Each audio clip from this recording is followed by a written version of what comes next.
Great culture. You're live. Ready? We're live? All right. Welcome to the THC Show, everybody. Started playing some drastically hip, and I was like, yeah, I gotta start my video now. You have the right to do or not do whatever you want to do or don't want to do without any government coercion or prohibition until you interfere with somebody else. If you don't stand up for it, they'll continue to take it away from us. Your children will be a lot less free than we are, and we'll be a lot less free.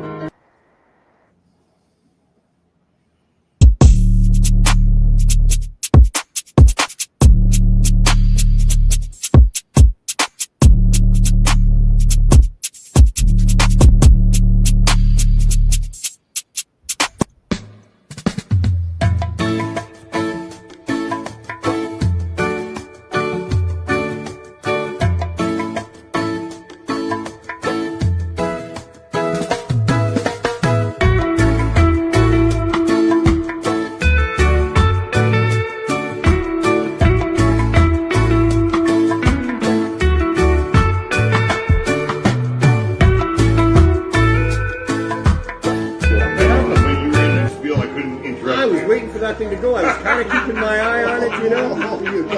All right. Welcome to the THC Show, everybody. Good afternoon, and welcome to the THC Show. My name is Glenn Wells, and this is where, with the truth about cannabis, we hope to affect change. How you doing today? Oh, it's a great day. It's really warm out here today. I'm on the West Coast. I'm actually sitting outside. You just don't see it because I have a screen thing behind me, virtual reality stuff, that kind of stuff. So it is warm. I wish I could do this show without my shirt on today, but there is an occasional breeze coming out, so that does help a lot. So today we have Terry as our guest. And Terry is the maker of the 210 watch, and you'll soon find out what the 210 watch is when he comes on. So he is the founder of the MCRCI, the Medicinal Cannabis Resource Center, in 2007. He has been a medical advocate and supporter in the industry for many years. He's also an international speaker who's traveled all over the world, educating physicians and governments on the use of medical cannabis. So Terry will be on around 4:19, and Terry being, I'll make the announcements afterwards. Something exciting is happening, and you're going to want to stick around until we bring on Terry. And hello, Bracy, until we bring on Terry, and we'll announce everything that's happening. So also, this is show 297, the 297th show of the THC Show here on Cannabis Culture, and thank you very much to Cannabis Culture for allowing us to do this. We're on Rumble and YouTube on my page, 8 out of 10 Glenn. We do get uploaded to Hey Gather. We do get uploaded to Pod TV eventually when Jeremiah has some time. So yeah, that's what's going on. What was I going to tell? Oh, all right. So I got some announcements to make. Might as well do announcements right now. Well, should I do announcements now or should I do them later? I do have a video, and I know what I got to do. I got to announce our new sponsor for the 420 time slot. It is Sweetgrass. Now, you remember Gemma, she was on the show a few weeks ago from Sweetgrass. So they have agreed to sponsor the show. So I have something to smoke today, and that is called Fiestas. And that is from Sweetgrass. And 420 Nicholas from Mexico. Hey, you doing? Nathan, how you doing? We will put up a link later on, and we got some video from them and stuff like that. So they are a government legal supplier of cannabis, so you can order from their site with a prescription, or you just find their stuff in your local store. So thank you very much to Sweetgrass for joining us. It makes a lot, and now I'm smoking a little bit of legal weed. And mind you, I waked and baked with that stuff today, and man, it hit me good. It's got a really nice taste. So, but we'll talk about that at 4:20. So, hey Dave, how you doing from New Jersey? How you doing, New Jersey? British Columbia, Canada, West Coast. Here we are. So, Okay, so we're going to do some of the Braving Healing stuff. You all know that I am part of this documentary called Braving Healing, and it is about childhood sexual abuse. I am a survivor of that. I'm an activist of that. I'm also an activist for cannabis, obviously. So we're going to do this one. This one is called Why You Feel Overwhelmed. And when you have PTSD from this, you feel overwhelmed a lot. And it could be just the smallest thing, and you just take a deep breath and go, wow, why do I feel so overwhelmed? So this is an explanation of why you might feel overwhelmed if you are a survivor of the childhood sexual abuse. All right, here we go. And this is how to fix it.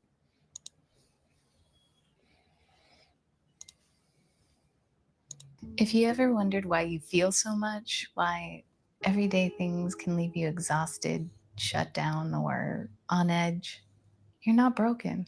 This is what trauma looks like when it doesn't have anywhere to go.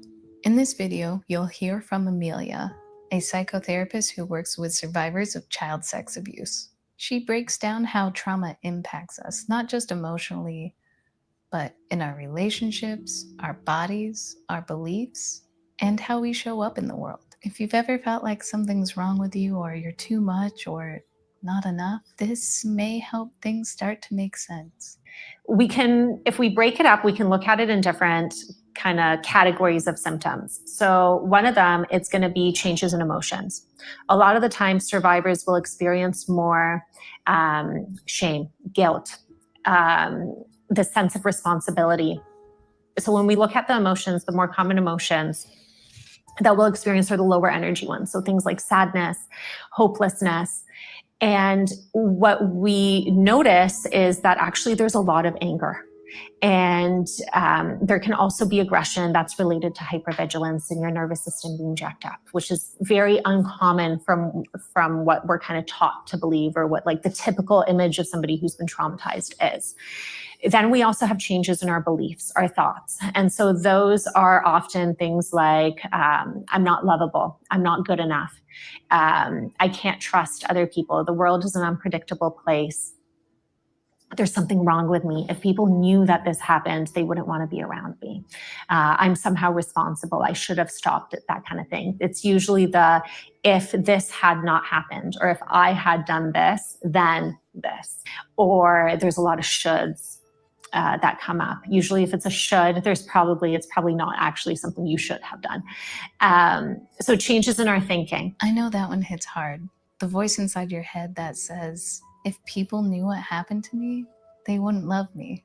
You're not alone in that. It's just something your brain learned to say to try to survive. Then we can look at changes in our behavior. So usually it's avoiding certain situations. We're trying to protect ourselves.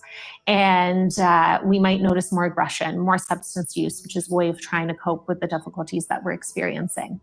And it's hard for us to connect with other people. It's hard for us to trust. It could be hard to have intimate relationships. We might also teeter-totter from, if we look at intimacy or sex, we might go from hyposexuality, which is almost like having no interest in it, not wanting to connect with that aspect of ourselves at all, to hypersexuality, which is being almost like preoccupied with thoughts of having sex and just your sexual self, which often leads to problems. And then somewhere in the middle is the healthy aspect, which we want to get to. Let's pause here for a second, because this part can be confusing, even shame-inducing. If you're struggling with intimacy, whether you wanted nothing to do with sex, or maybe that's all you can think about, both of those reactions make sense. There's no one right way that trauma shows up. Your story is valid, no matter what it looks like. And so all of those experiences will, and then we have our physiological changes. So that's where we have our physical symptoms of, we might notice a lot of headaches, we might notice chronic pain, you might notice pain with intercourse, a lot of pelvic issues will come around. And then we've got also hypervigilance and hyperarousal. And so that's how jacked up your nervous system is. And when you've experienced trauma, and you were in that fight, flight, freeze, fawn response, your survival instinct kicked in, but you never had a chance to really properly process it, it might keep coming up. And so you're going to notice that you're more on guard. You're more easily startled. You're at that point a bit more aggressive, because when you're up here, the things that are everyday kind of inconveniences for some people, that you're responding from a baseline, but if you've been traumatized, you're responding from up here. And so you've got if you think about kind of like the spectrum of emotions, down here we've got baseline, and up here we've got overwhelmed. And this is kind of where we live every single day of our lives when we're not traumatized. So when something happens that's not a big deal, it might trigger us like to here, right? Gets like halfway through that curve. If you're traumatized and you haven't processed, you're kind of stuck at this more hypervigilant state. You're kind of up here.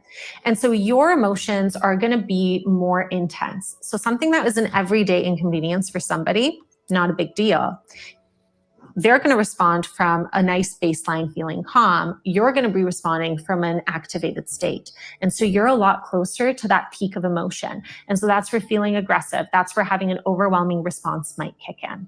If you saw yourself in any part of this, you're not alone. This isn't about checking symptoms off a list. It's about realizing why certain things have felt so hard for so long. If this helped you name something or even feel a little less alone, drop a comment or share it with someone who's been trying to make sense of their own story. And if you want more content that honors the truth about trauma without shame, subscribe. We're here, walking in it with you. You are braving healing. And we're back. Yeah, that feeling was so much of my life before I had the 18 years of psychiatric help. I figured nobody wanted to have me in their life because I was damaged property. I talked about it. I felt damaged. It took a long time to get past that feeling. So that was very, very helpful for me and stuff like that. Like I said, I am part of that documentary. We have a whole hour film coming out.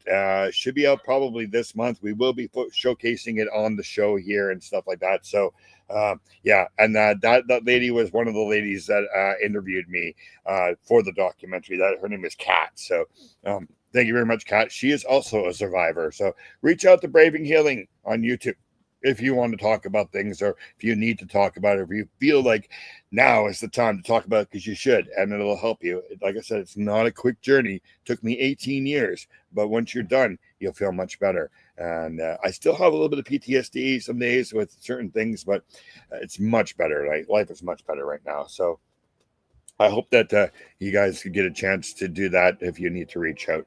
All right, so we got about 7 minutes left. I've got some videos here that I want to play. All right, so we've got a little bit. Okay, so I'm about 14, I figure. Okay, well, let's just do this. All right, this is from our new sponsor, Sweetgrass.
I'm back. All right. So there's a link for Sweetgrass. If you have a prescription from your doctor, then you can reach out to Sweetgrass right there. I just put the link in the comments. And like I said, if you don't have, then you can probably just find them in your government store. I'm not going to say probably. You will find them in the government store. So check them out. They are definitely worth the checkout. So I'm going to do a little video that I did today. I'm going to share it with you guys. So it's me rolling for the show today. So let's do this. And this is how an 8-fingered man rolls a joint. Here we go.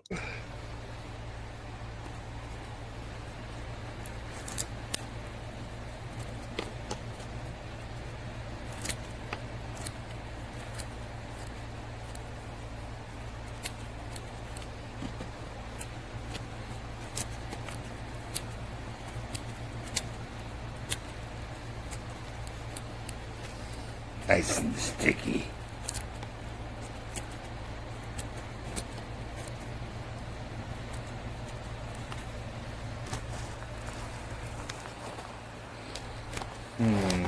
Let's do it this way. There we go.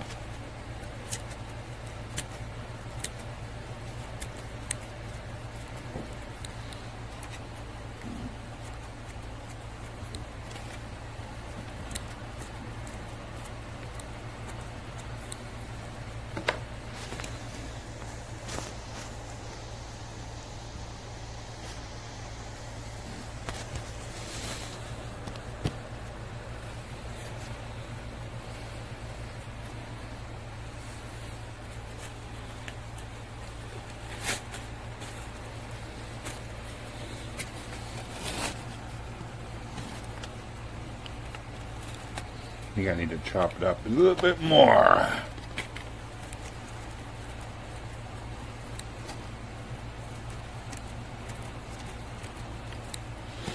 And this is how an 8-fingered man rolls a joint.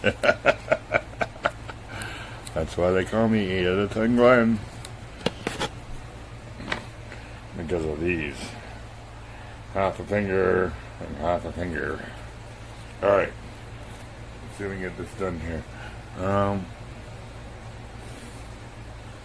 What did I do with the scooper? Oh man. We'll just have to do it this way.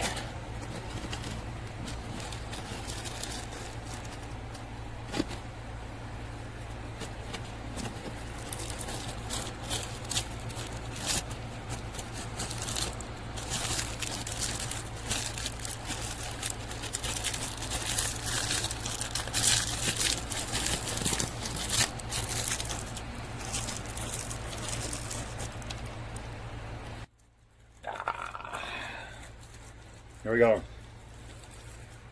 1 Fiestas by Sweetgrass. Rolled and ready to smoke. There we go. I didn't know that it does that automatically. I just learned something new about StreamYard. So yeah, that's what we're smoking today. It's called Fiestas. It's from Sweetgrass. And here it is right here. Here's that joint. Now, our guest, Terry, is supposed to be here. And while that video was playing, I did message him and asked if he was still coming. So I don't know where our guest is. This could be a problem because if we don't have a guest, that's like a half an hour of the show. Happy 420, everybody. It's 420. So, okay, I'm just going to go ahead without our guest and explain to you certain things. What 210 watch is this. This is your 210 watch right here. And what the 210 watch does is this.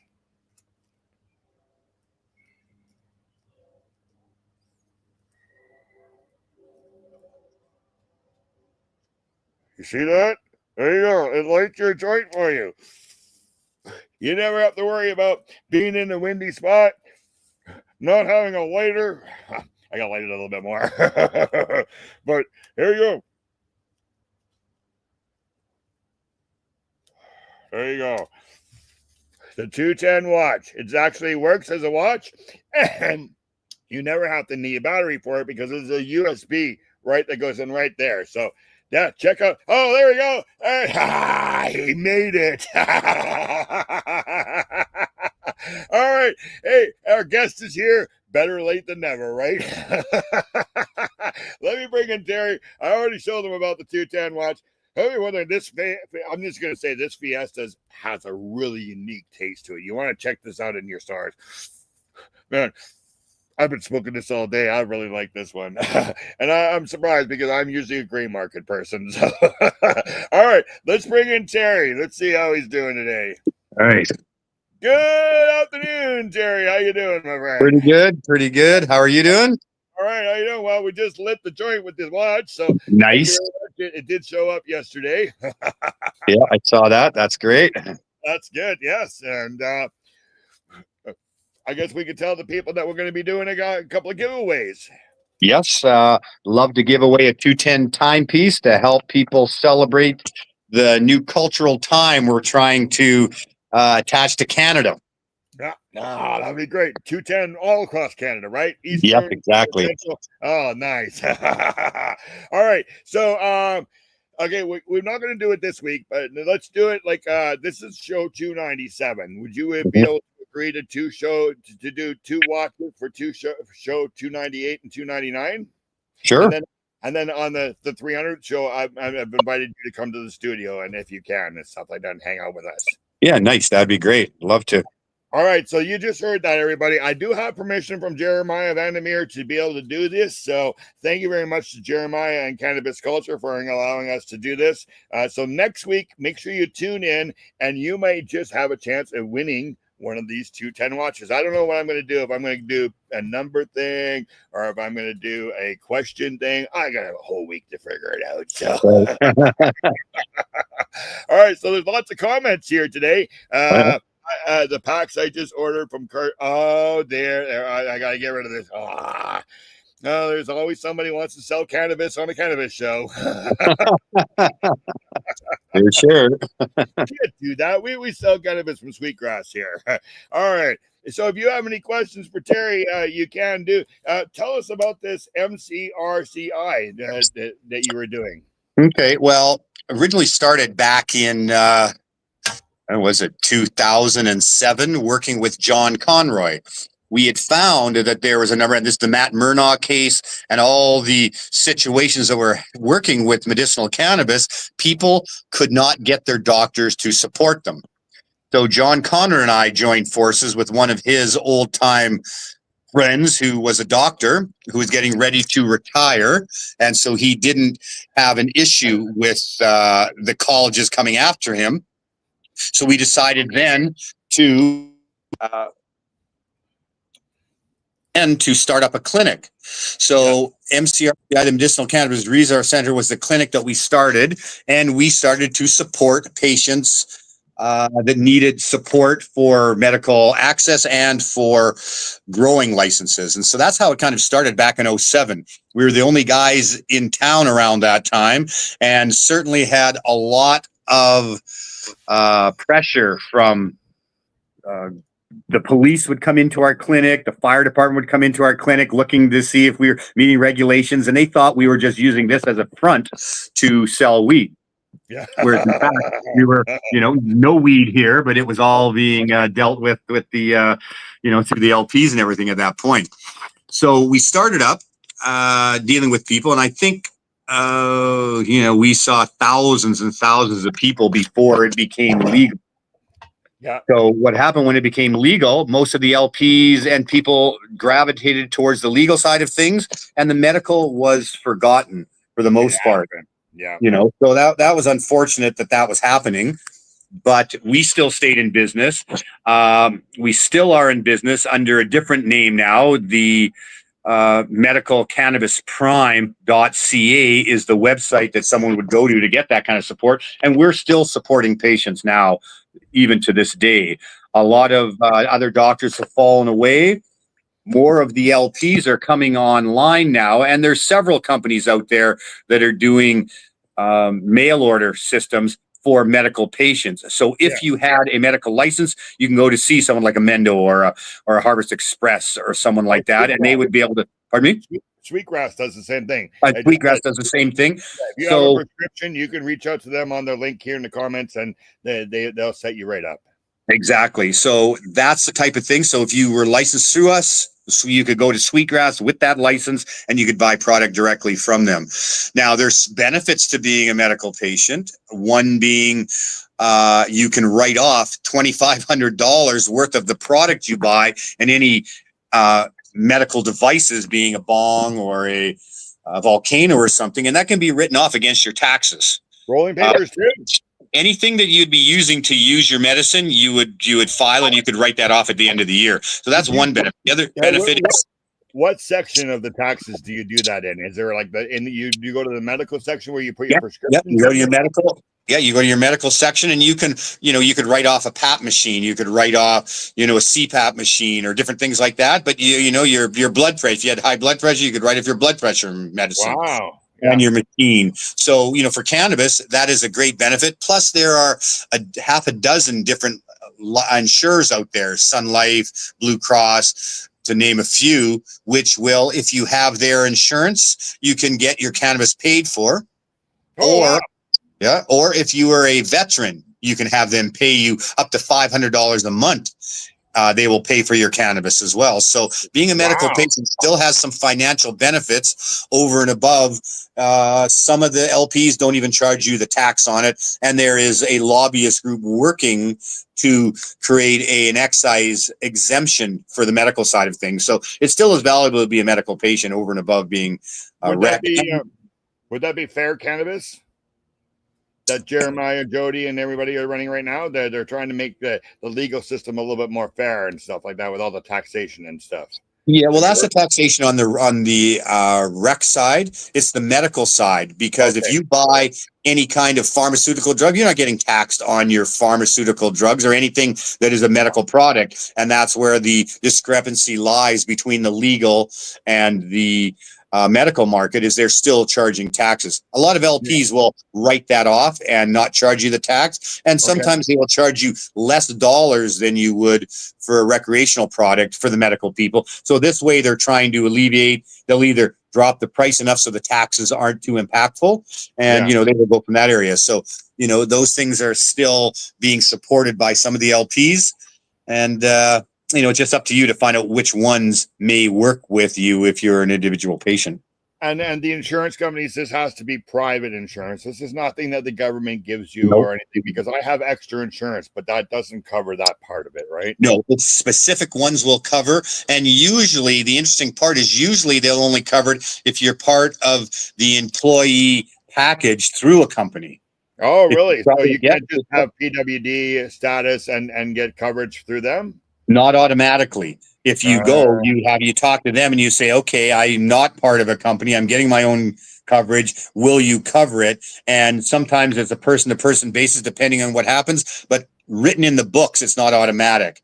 But it is automatic through your group insurance. Okay, so that you said Sun Life and Blue Cross, that's something. Yeah, there's several others. I can get you the rest of the information if people are interested enough. I can dig up that information. I'll tell you some of the other current ones. They change. I was about to say that they can reach out to you at your website and talk to you, and you're going to be able to help them through there. Yeah, sure can. Oh, that's good. That's great. Mm-hmm. And that website again is medicalcannabisprime.ca. All right, let's see if I can find that right now, and I can throw it up there. Medical Cannabis Prime. Yep. .ca. Let's see. All right. Oh yeah, I got it. All right, copy this, and we'll throw it in the comments here for people if they want to reach out to you. There we go. There's the link to Terry's site for you. There you go. Right on. Thank you. That worked. I did it. I know. That things up when you're live, right? I told the guys aren't that technologically advanced in some cases, so that's good job, Glenn. All right. So also, you've been doing some cannabis talks all around the world, right? Mm-hmm. Yes. More in the heyday of the medical side of it. Once it became legal, some of that dropped off. But yeah, we were brought down to Australia to talk to over 300 doctors about cannabis and its benefits. Italy, Berlin, the first time when the IC, now it's fairly well known over there because this was quite a few years ago. We went to Berlin, and now ICBC and Mary Jane all have large festivals there, which people can get more information. But at the time, we had a talk and deal with the doctors there, as well as Thailand. Now, back when I went to Thailand, it was totally illegal. They'd chop your hand off if you had cannabis. Now it's kind of the Wild West over in Thailand. Even the food vendors, you can buy weed off the food vendors over there. So it has changed quite dramatically. And I think they're trying to pull back in Thailand because it got so unruly and so out of control. My understanding is, they're trying to pull back and not make it as accessible as it currently is over there. Okay, and it's not government run; it's private run there, I believe, right? Yeah. Yes, I believe so. We did an interview from a gentleman who was skateboarding in Thailand that was using cannabis. Yes, and he had a cannabis shop that was right behind him, and he was telling us. One of our friends, one of my friends, Michelle Sikora. I don't know if you know that name. Says from a tax accountant site. To be clear, you can only claim the amount for medical, fresh, or dried cannabis, cannabis oils, and cannabis seeds and plants, recreational cannabis, and costs related to growing or accessories such as lighters, containers, and other storage, fertilizer, vaporizer, pipes, capsules, or capsule fillers cannot be claimed. Okay, there you go. And then she's pretty good at her taxes. She's a smart lady, so that's good. So only it seems that only your fresh and dried cannabis and cannabis oils and seeds and plants, but anything else. Yeah, we have had people write off some of their machines. So like the Volcano, we have had people do that. Now they may have written it off, and it may have gotten through because they're not looking at it closely. That might have been one of the cases. Yeah. But for the medical devices, for medical programs, you can write a lot of those things off, and that's why a lot of people did write those off and have been able to get the tax deduction for that. I just had a funny thought. I wonder if I can get the PWD's people to buy myself a Volcano. Because you call that welfare number and they got a medical push number 2 if you need a medical device. So I could call them and say, hey, I need a Volcano. Nice. That'd be great. Thank you for that information, Michelle. That's great. So when you were talking around the world, what were you mostly talking about? How are you educating the doctors on how to prescribe it, or just your general knowledge? What were you doing? Mostly it was about the benefits of cannabis, the different types of cannabis, what the difference were between, CBD, THC, those sort of things. It was quite a, interesting process because there'd be a lot of questions from the physicians afterwards. But a lot of it was just really educating them on what cannabis is, how it was derived, some of, the endocannabinoid system, how that works, how it was discovered back in, 100 years ago, they discovered the endocannabinoid system, but they did not discover the the CB1 and the CB2 receptors, which are cannabis receptors that are in the body. That was discovered in 1990, CB1, and 1993, CB2. That connected why the benefits of cannabis were so profound in the human body, because we actually are designed to use cannabinoids. Your endocannabinoid system actually releases a cannabinoid type substance into your body to deal with all of the effects you're having on your body and all the functions of your body. So whether or not it comes to pain relief, skin issues, sleep, anxiety, depression, the endocannabinoid system releases that to help your body deal with that. So if your body's not releasing enough of those cannabinoids, this is where an outside source of cannabinoid through weed or edibles or anything will now be accepted by the receptors, supercharged, and then blasted to your body to help deal with the effects that you're dealing with or the symptoms you're dealing with. And this is why a lot of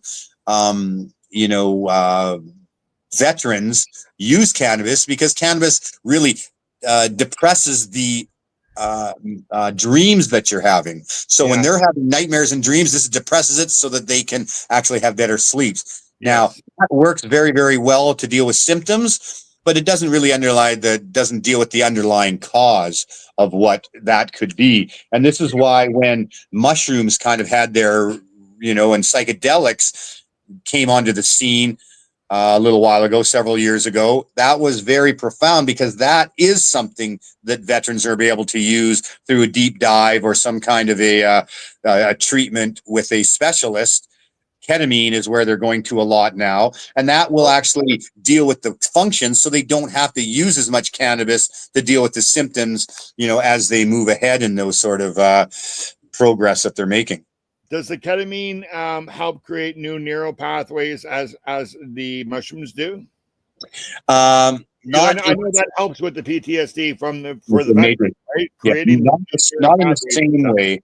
Yeah, mushrooms have a very unique ability to create new neural pathways, whereas ketamine helps you get into the deeper recesses of what you're trying to deal with, and helps, and that's for chronic pain as well. A lot of people would go to the hospital for chronic pain, and they would put them on ketamine drip, and that would help them deal with the long-term pain. So it does help in those regards, help you deal with PTSD, but it's not in the same way that mushrooms do when they're recreating those new neural pathways. Now that's what's valuable. For instance, we would use that a lot for people with smoking cessation. They want to stop smoking.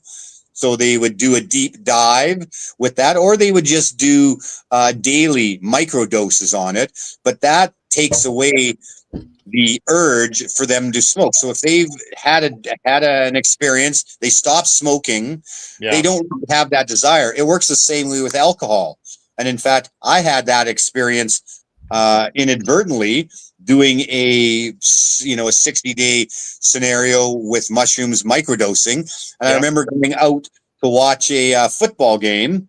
I was doing that. Everyone was drinking, having a few beers in this. I had a couple beers. It did not affect me whatsoever. And I ended up going home early because I felt good and everything was over, rather than sitting around because there was no desire to drink.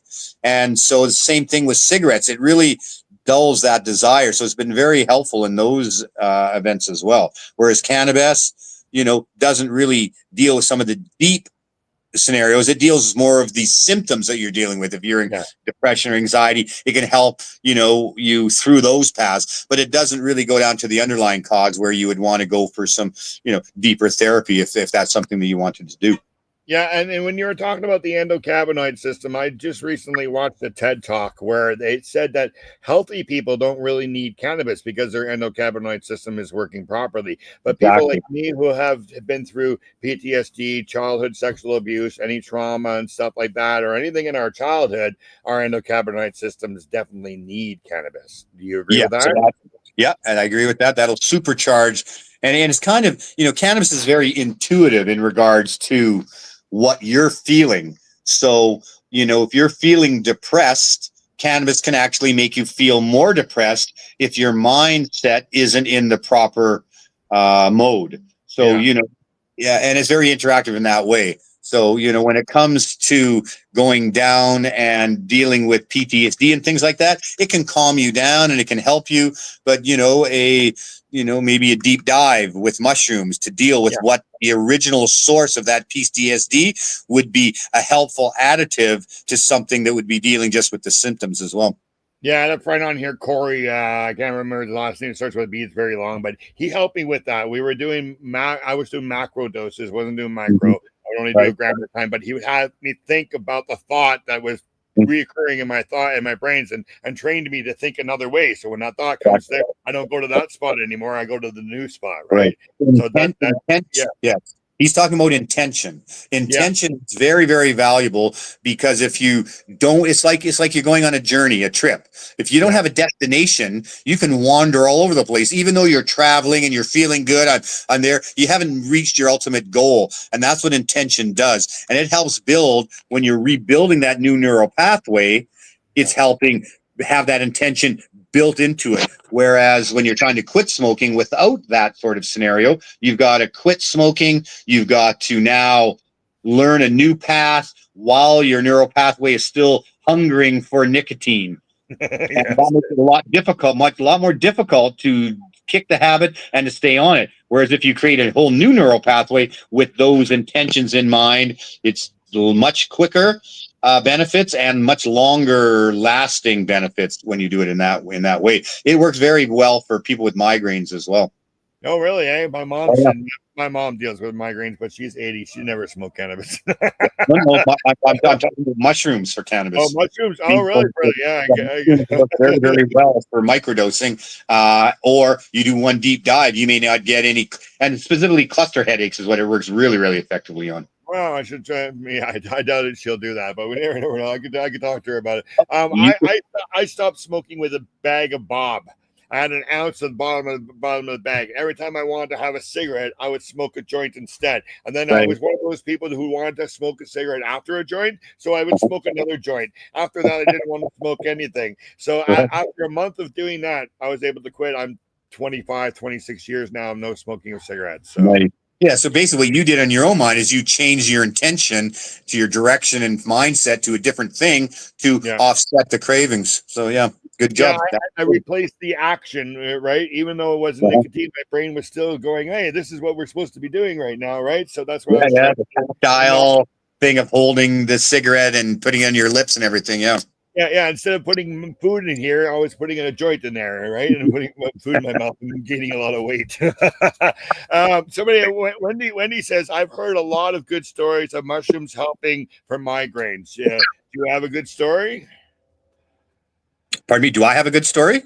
Yeah. Do you know anybody? Yeah. Oh okay, yeah, well, I know quite a few people that have used this to stop their migraines. There was one specific woman I knew. She was getting major cluster headaches. She went and had a deep dive and didn't have another incident for about 3 months later. Then she started to do the microdosing just for some other things as well as that, and has been able to alleviate, the majority of any kind of attacks she has. Just with the microdosing. And when you mean deep dive, are they doing a macro dose? Is that what you're That would saying? be a macro, and that would be a macro dose where they're, in a nice quiet room. You've got a guide taking you through it. I mean, people that are experienced can do that sort of thing on their own. Yeah. But someone that's not that experienced, it's really good to have a guide that can lead you through it. They can talk you through it if you've got any anxiety or any issues. Because again, mushrooms, it's the same thing. You can have a bad trip if you're thinking bad thoughts. Yeah. And if you're thinking in a positive manner, then it helps direct you into that way as well. Yeah, but the very first time I did acid, the lady told me, don't follow the pink dragons, just follow the pink or the purple elephants and you'll be fine. Right. Yeah, I always have that mindset of things just to make it a lot better. I was going to ask you a question about the headaches and stuff. Oh, I forgot now. Damn cannabis. All right, so it's 4:44. Usually I say hi to Neil.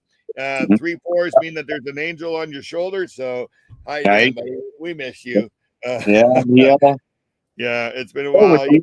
Neil was very supportive in the stuff that we were doing on the medical side of it, between Neil and Jody and, a lot of the people that were on the legal side or the legacy side, all were very supportive of the medical, because obviously a lot of people used it for medical reasons and didn't have the, wherewithal to get information about it. And, it was funny because we did this for many years and there was still such a lack of information. And we were doing a lot of TV interviews, radio interviews, magazine interviews, because people needed that kind of information.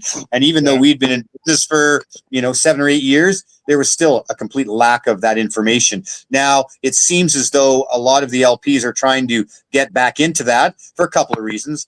If they have a database of patients, they don't necessarily have to sell all of their product to the government at a lower price. They can actually sell directly to it. And that allows them to put out some lower prices to those customers. If they're making the full retail end on it, then they can actually afford to give it cheaper. And that's where some of the companies that focus on medical are coming back to it, can give the patients a better price than they would from a recreational store. So basically you're saying the rec people can help out the medical people by paying full price, and then those companies can give it out to a little bit cheaper to the people who are on disability like myself. Exactly. Yeah, they can mitigate some of those costs, the taxes and the overall cost of it, because they don't have to they're making more profit in that manner than they are just selling at wholesale to the government. Allows them some flexibility to work with the patients. That's good. That's very nice because usually insurance companies or companies don't want to, they want to make the money all the time, right? Right there is. Yeah, they understand though if they have a database of patients and things slow down for some reason in the general market, they still have a direct contact to patients, which they can still sell product to and keep their cash flow going. I mean, it's not an easy game here for either rec stores or for LPs these days. The heyday in the beginning, when everyone was making all kinds of money because there was very few of them around, has changed. So it's it's a business now. It's not the same culture where people are jumping on board and just supporting it because of the culture. People are now looking around trying to get better deals, and they're looking out for themselves. So the LPs now have to build some kind of a loyalty base excuse me, and that's through the medical market. They'll have a base of loyal followers. Wow. Well, I guess it's good to have that base, like you said, because in case things slow down, right? Mm-hmm. And some of them still want to help the medical patients. They recognize that is an area of need that is not about just making money. It's about helping people get better and deal with the stress and the issues that they have. And that was the basis that John and I started the company way back in 2008, was to really help those patients that were either like Matt Murnaugh. I don't know if people remember the Murnaugh case, but that was instrumental in turning things around. He got busted. His doctor recommended it. They were going to put him in jail. They fought it. And this is one of the main reasons why the program came in place, because of that. But a lot of people didn't realize that cannabis helped them in that way. And it was still, even 10 years after that, so that was in 2000, even 2010. There was still a real lack of knowledge. And I think on the medical side now, there still is a lack of knowledge. But the desire for people to understand it has waned in the last 5 or 6 or 8 years. Yeah, and it's like you were saying, how the recreational people help the medical people with these companies. It was kind of the medical people that fought the rights for the people to get these recreational rights. Like it was, we were out there doing the protests. We were doing the World Cannabis Day and stuff like that.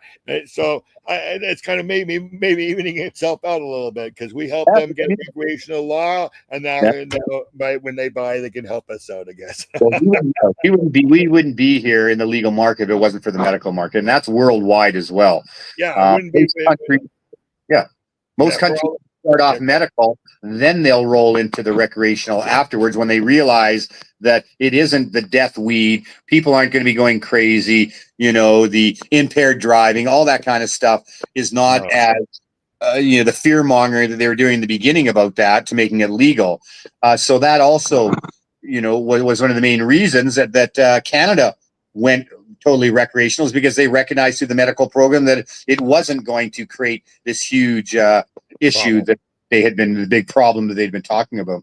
Yeah, well, like I talk about it on the show here. If you're smoking cannabis, you don't want to go and drive. You want to stay on the couch. Whereas if you're drinking, your inhibitors are down and you just don't care. You think they can do anything, right? Anybody who's really high doesn't want to get off the couch and drive. They know better. They know that they're going to drive, and that we don't do. I think that if there's ever going to be a death or an accident caused because of cannabis, it's probably because somebody dropped their joint into their lap and burned themselves and they jumped or something like that.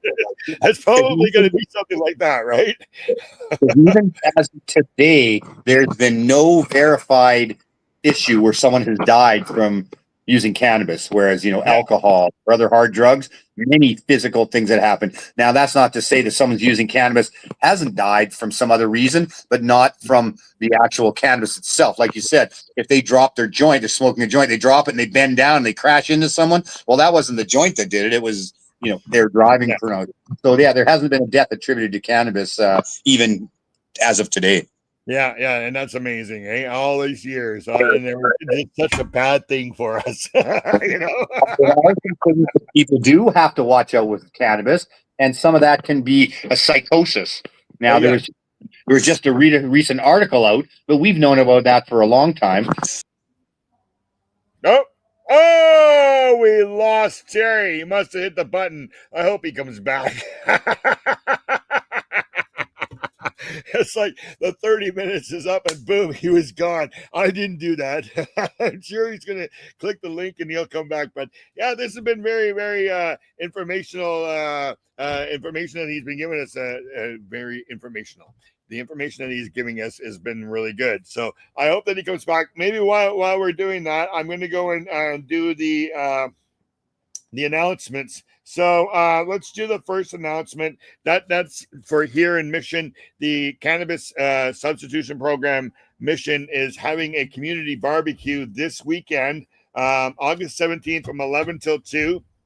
There'll be dessert loaves, clothing, and hygiene supplies, and that's behind the shelter on Logan Avenue here in Mission. So if you know anybody that needs any help, check it out there. Like I don't know if you can see that. No, you probably can't. I'd have to figure it out. Anyways, but that is this August the 17th in 5 days. All right, and then the second announcement is the third annual Cannabis Substitution Project barbecue and giveaway. So they're having a big barbecue. You can go down there and buy yourself a hot dog or a hamburger. I see Terry coming back and then donate to them. And they've got some giveaways. That's going to be at 13601 Grosvenor Road, September the 6th from noon till 3 o'clock. If you want to support the Cannabis Substitution Surrey, then that's it. Let's bring Terry back. All right. Here I am back. You must have hit the button or something. I don't know what happened there, but yeah, I was trying to get into the email, then I realized, oh, this was all done through, the Instagram. So yeah, it's all done through StreamYard. StreamYard. Oh, okay, right. This is StreamYard. Yeah. Cool. All right. So I was just saying, thank you very much for your information. That's been really, really great. Are you going to mail the watches, or do you want me to come and meet you? I can mail them, but it'd be great if we got together and yeah. Where are you? I'm in Burnaby. Okay, well, the girlfriend lives in Burnaby. Yeah, and my office is right at Nanaimo and Hastings, so right by Eggs Canada there. Okay, well, the girlfriend she lives in North Burnaby, so yeah, I'm in North. I'm actually in North Burnaby where I live, so we can always connect there. So that's no problem. All right. Well, I'm going to be seeing her tomorrow, so okay. Well, I'll reach out to you tomorrow, and maybe we'll both come and see you. Sure. No, that sounds great. We need to come down to the office and check it out or whatever. Just the last thing that I was talking about was the psychosis of cannabis. That's very low percentage. It's, less than 1% of the population have that particular issue where cannabis would react in that manner. But I did have a personal friend that had smoked a lot of weed. Yeah. He ended up really having a psychosis, thought people were freaking out, were following him and all kinds of stuff. And that was definitely attributed to that. He no longer smokes because that was such a terrifying experience. But it was something that, he had some symptoms leading up to it that he didn't really look at. And he just one day was there. This was quite a few years ago, but one day he was just smoking like crazy. He was peering out the window and had this like psychotic episode. So it can happen. So everything is not always positive about things that are good. There's always negative things that can happen. So people do have to be aware of that as well. I always say there's an opposite to everything, Terry. That's right. Right? There's an opposite to everything, man. There's not one thing that you can think of in this world that there's not an opposite to. So for all the people that cannabis benefits, there are going to be people that it doesn't benefit. That's right. So anxiety and stuff like that too, and when they smoke it. So it's sad. I don't know if they would have the same effect if they were doing edibles, or if it's just the smoking that's doing it. I don't know if you've had any experience with having people do that. If they couldn't smoke, were they able to do edibles?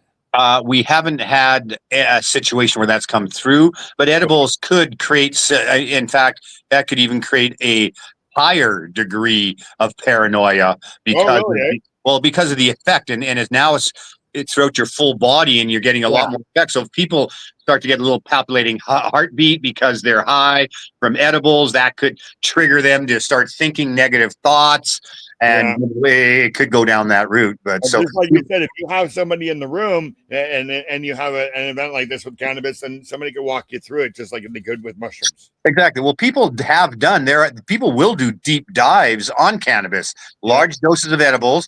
The green out effect is actually similar to like a peyote effect where you actually vomit and then you have this trip after. So people, and then interesting enough, for the first 10 years of this, I wasn't even really aware that people were doing those type of experiences.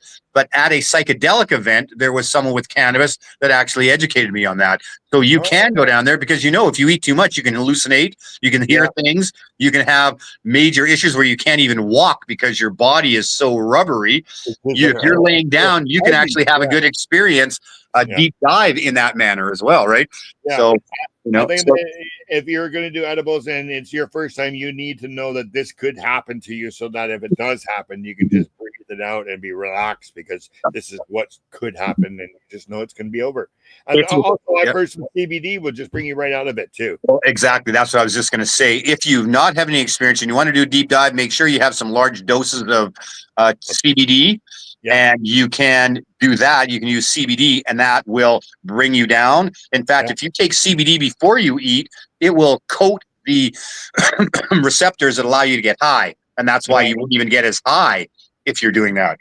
Oh yeah, Wendy says edibles is the number one reason people go to the emergency room. Yes, that's right. Because they didn't go low and they didn't go slow. They just went, oh, here's 100 milligrams. I'm going to try this. Oh my God. Later. I'm not feeling anything. I'm going to do another one. And then exactly. Later, they're feeling that 100 milligrams. Yeah, you have to be even experienced people run into problems. I had a situation where a friend of mine was making gummies. Yeah. He also was making the same size. He's making a 400 milligram block, which I don't understand why anyone would need something that high. Yeah. But he made it. I guess people could cut it down. But he also made them just as gummies so we could taste test what the different flavors were.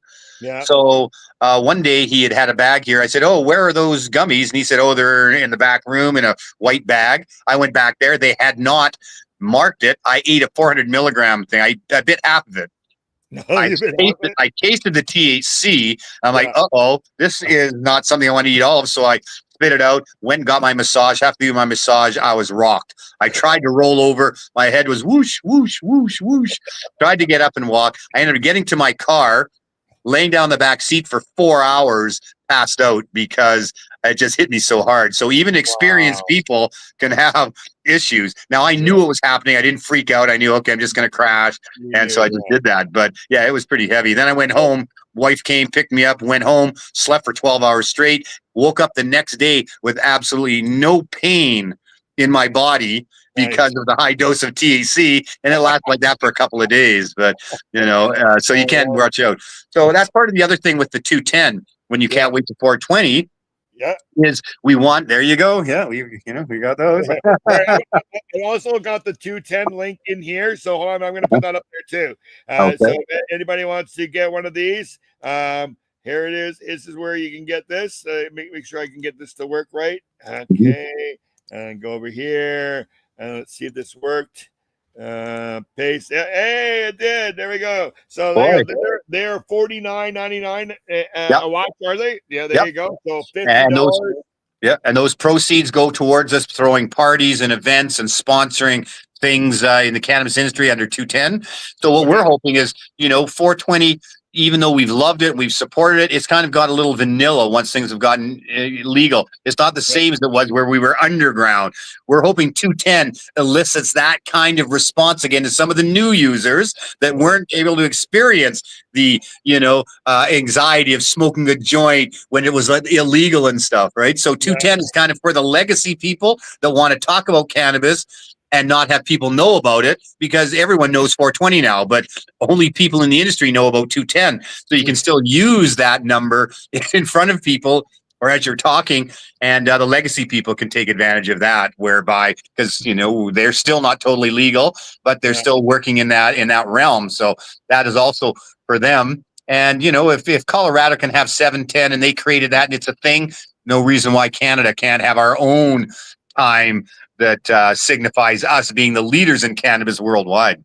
Yeah, well, at least at 420, you might not be at work. 210, you would have to be on a break.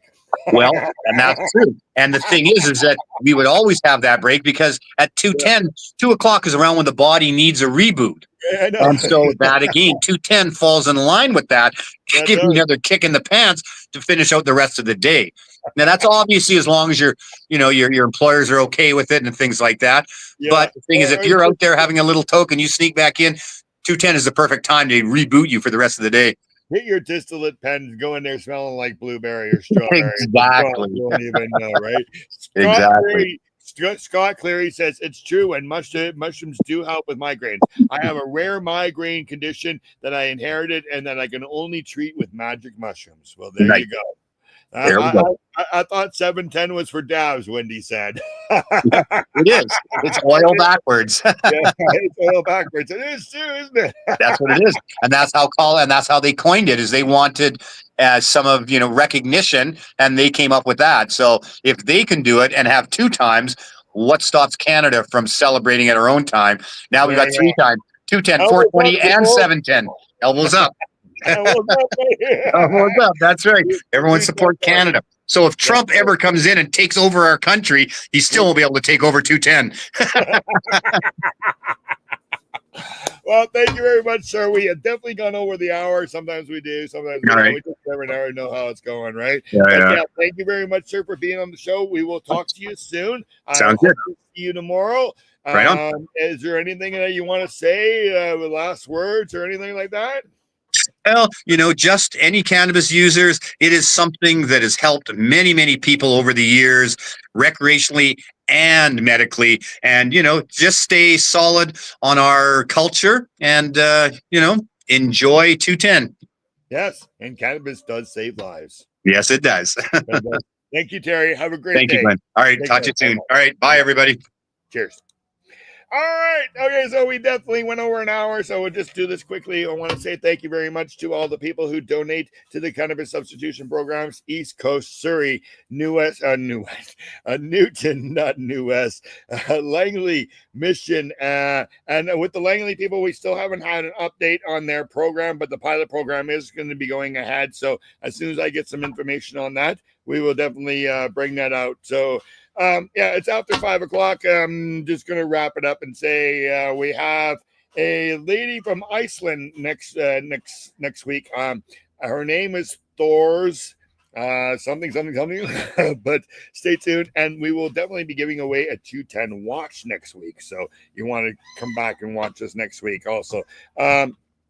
Just want to say thank you very much to everybody. Just everybody that donates and watches and shares this thing. Don't forget to like and subscribe.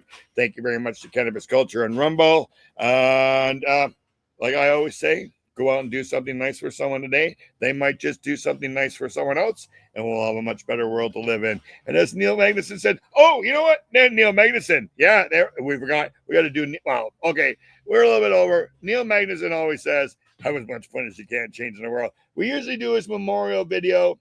Let's just do that next week. Also, I want to mention at the 300th episode in the studios, where the show is going to go from 4 till 5. But if you want to come down and celebrate with us, let's meet in the lounge. That's right there. It'll be either high score or upstairs from 5 till 6 o'clock. So if you guys want to come down to the Cannabis Culture Lounge, the address is on the ticker tape there. It'll be September the 2nd. You guys can come join us, and we'll smoke with you. All right. Have a great day, everybody. Take care. Thanks for watching. Thanks for sharing. And don't forget to give your loved ones a hug. Cheers.